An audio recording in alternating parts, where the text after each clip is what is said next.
Sorry, this thing makes it a lot blurry. Is it good? This makes it a little bit blurry. Oh, you doing video? Yeah. Oh, For science. That's down the bottom, we're going to be coming up that way. Oh. Watch your head. Hey, I'm not the one that's super tall here. Watch your head coming through, I think it's all through, but watch your head. Go for Dad. I missed that. Eric, what's the difference? Jesus. How are y'all? During the Civil War, how did the work built? Big old highways through this area. During that time, they used a few spots inside and outside the cave as makeshift hospitals. And a lot of people will say, why would you have a hospital in a cave? A cave like this and have a lot of running water, which you can kind of hear in the background now, as well as all these vents and openings we've got. As you can kind of feel standing here, they were often granted with a natural oxygen. Pressure from the openings and flowing water kept fresh air moving through the cave. It was easy to hide people. And viruses and bacteria need two things to grow: sunlight and warmth. One of those things down here. One of the other offenses like gangrene, infections, and other illnesses. Now doctors pop cherry jars, medicine bottles, medical equipment, and stuff folded wood from down there. As a veteran about all the Civil War stuff, if you've been like all in this room, you might notice we have names and dates up there. We have names and dates everywhere down here in the common areas. Anywhere from the 1700s, 1800s, all the way up to the 1960s and 70s, when people were partying down here. Most of the legible names and dates reside within the late 1800s to 1900s. Taking time to use pictures of all this fun stuff whenever you're ready to head on through here. As you can guess, we're all going to have to duck. Duck down and come up slow. Ramp on the other side is notoriously slippery depending on your footwear. For best results, you can hang on to the railing or this wall. As you can see, this is also man-made. They dug this out to make this part of the path. So you can hang on to the wall through here if you need to. Watch your feet, watch your heads, come up slow.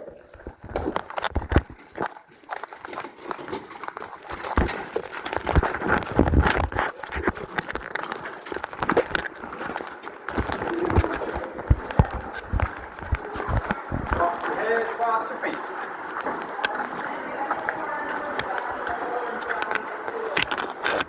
This thing's a nightmare. Oh! My fear of freaking heights and falling is death. Freaking. Fear of heights and fear of falling is not very fun here. We had 100 some odd school kids come through here on Friday, and it's still here. You learn the acoustics of this cave and these bridges real fast when you get them school kids jumping on this thing. Wait, you learn how strong they are? Yep, you learn how loud it is, too. Frick, that sounds like a freaking Roman army coming out, right? Alright, y'all, welcome to the great room. Largest room in the cave. As we pass on through it, we'll get the bigger picture. Take your time taking pictures. Come on ahead when you're ready. I'm gonna put this on YouTube. Hey, might give you more freaking tortoise. Watch your feet coming down. Watch your feet coming down.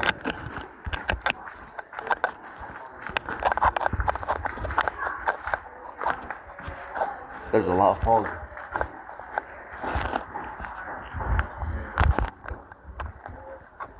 Just watch that wall on this side here. We're going to talk about that fun stuff. It's good on for later. Right about there, I'll do a school. We'll school right here. We're going to talk about this wall right here.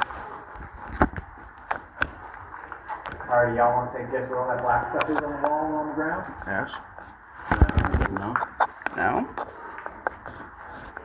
Big old pile of bat poo.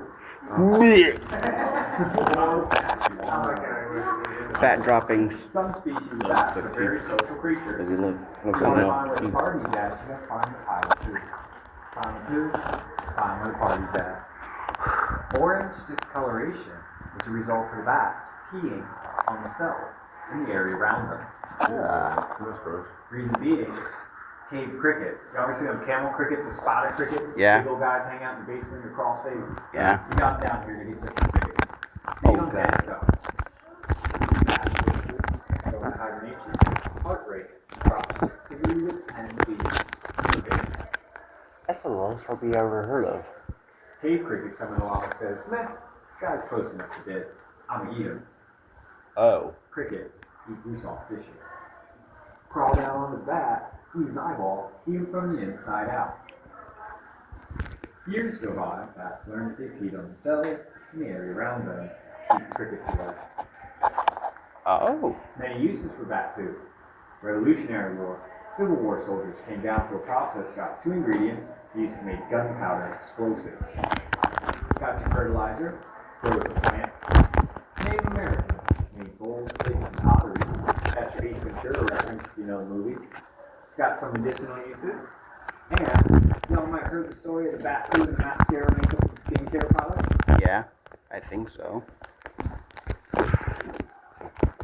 True story on that? Don't let no one fool you. We're not going to claim you any better. So I've been down here about 5.5 years now. Up until about a year ago, 11 months, about a year ago, we were down here every day being like, mascara, makeup products. We get the teenage girls down here with it like caked on their faces, and we're like, yeah. And the dads are getting on it. It was awesome. About a year ago now, some dude came along. It's like, you guys aren't right. What do you mean? Off to Google University, 1980s and prior. Yes. Today, not so much. Long story short, what you find in your mascara, makeup, and skincare products is what's known as guanine. And nowadays, it's derived from fish scales. Someone said put that on your skin. Fish scales? I guess that's a step up. Take your time, take your pictures, come around when you're ready.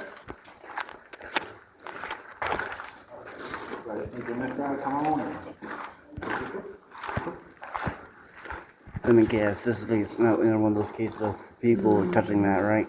No, don't touch anything. Yeah, that, remember? Come back on your back. No, there was a cave in Florida. Where miners would touch one of the freaking nubs.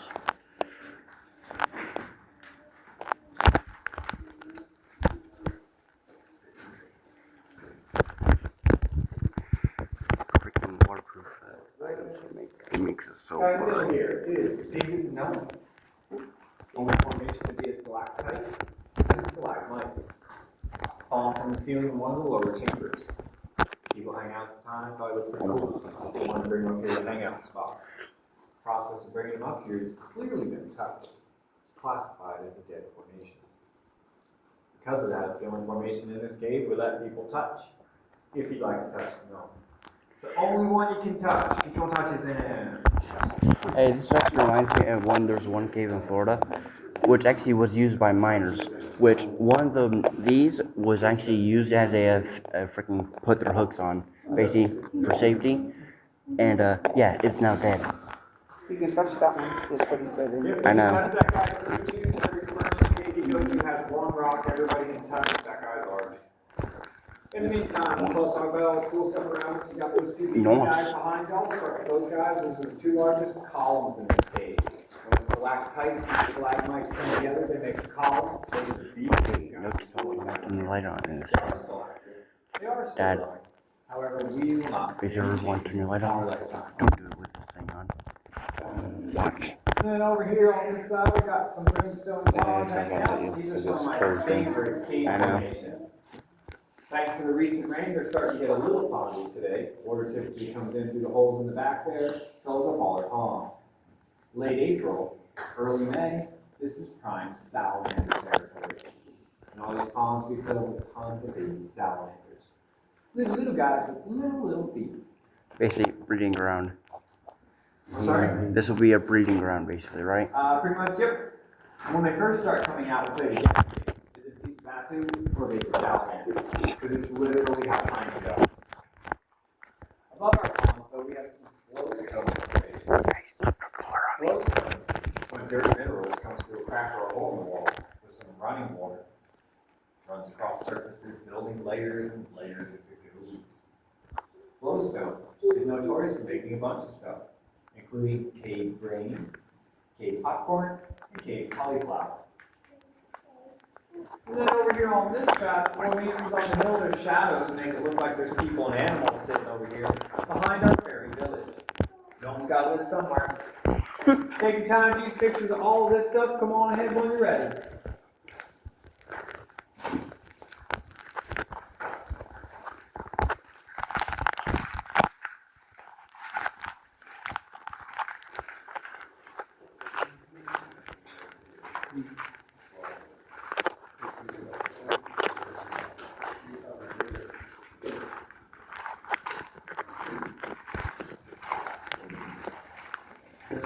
What is this?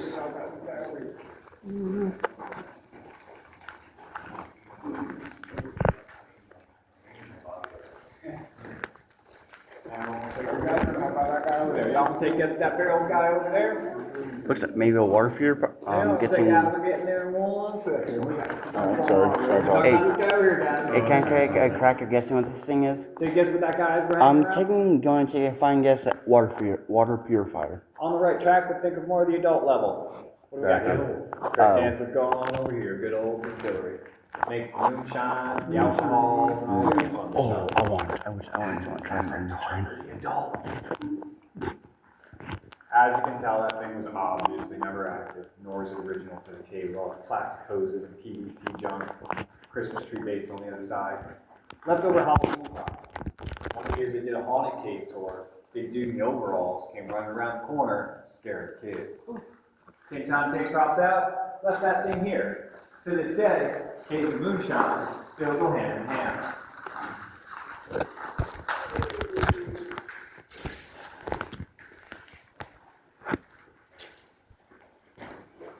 Guy in front of us is one of our more active sinkholes. Where I've been mapping and exploring this cave, I've learned before, it is the spot where we already take people. There's a whole section of cave underneath us to take people through. So now we're hoping, when it opens up, if we're still there, it's a new way to take people in and out of that area. Probably with a ladder though. 2 more sinkholes in the back there. We got 2 more in that in the back there we're keeping an eye on. This area, as a whole, is a prime example of why you should never go caving alone. What you think is a solid section of floor in the middle here is what's known as a dirt floor. One day you're walking across it, it's all fine. Next day you're going through it. Basically, No. unpredictable quicksand. If y'all looking for your prime example of that exact scenario, as I've been mapping and exploring this cave, I've been taking people through this loop here. We take people through, we'll shove people in this hole here, goes back there, come on there, come back around. I've been taking people through this loop for 2 years before I actively started mapping this cave. I had no idea there was actually a passage up top there. I was like, wow. As I came down here mapping, I was shoving my head in everything, checking out everything, trying to get in everything. I'm still to this day trying to cram myself. We're bringing ladders down here, we're trying to find stuff. I didn't know that tunnel was there. Well, I was down here by myself. Even though I just said, don't go caving alone, I'm down here by myself all the time. Made a rookie But mistake. when I'm mapping and exploring, it's areas we've already been, areas we already take people. As long as it doesn't involve water compression time, those guys will be up an hour, will be up 2 hours, and not send a search party. But they know where I've been. Well, I was down here doing this mapping, I see that tunnel, I'm like, wow, that's pretty cool. But if something happens, they're probably not going to look for me up there. I should probably go up top and tell them I'm going to go check out that tunnel. It's such a far. I'll just check it out real quick. It'll be alright. It'll be alright. So I went to climb up on there. The tunnel goes about 20 feet that way. There's a U-turn, goes down about 30 feet, ends in a revolver. Well, when I got up onto that ledge, I seen it was a U-shaped passage. It's all rock on the top and the edges, but the floor was dirt. Kind of out here. I look there, I look here, and I'm like, if the floor goes, I can spider monkey up into the ceiling. It'll be alright. It'll be alright. 3 presses and the floor broke. Up into the ceiling when I was like, I messed up. This is about 1 or 2 times I got panicked down here. Luckily it stopped, but there was a 5-inch pocket in that floor, so they're crunched it the rest of it. But that first initial breaking of the floor, let me tell you how fast things started going through your head real quick. Alright, y'all can start wandering that ledge off in the distance over there. It's just a sneak peek of where we'll be heading shortly. It's a long way down. So what, you made a Take time rookie to mistake use there? all of this stuff. What's that? So basically, you made a freaking big ass rookie mistake. I almost ended up being a very big mistake. Almost. But I'm saying a rookie, right?